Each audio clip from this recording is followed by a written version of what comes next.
Hello friends and welcome back to another video. In this video I'm going to tell you about splash screen and how to edit it.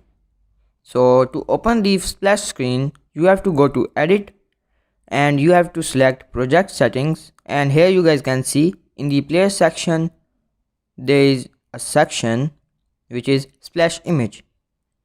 We can edit our splash screen here. If I press this button, you guys can see here a lot of options appear which will help us to edit our splash screen.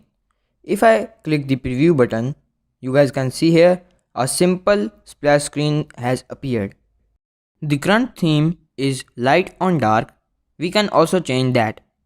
There are many more options, like we can also select the animation which will be static or dolly or custom. And here you guys can see if I change Unity logo below to all sequential, you guys can see we can also select the duration of the logo.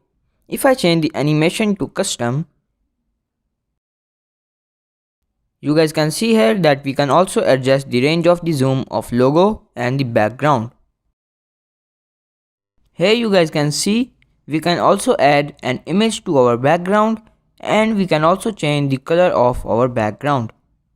So let me adjust the color of the background and I will hit preview button. And here you guys can see the background color is changed. So now I have added the image in our background, and when I will press the preview button, you guys can see here a beautiful splash screen has appeared.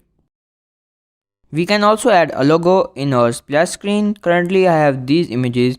Let's select any of them.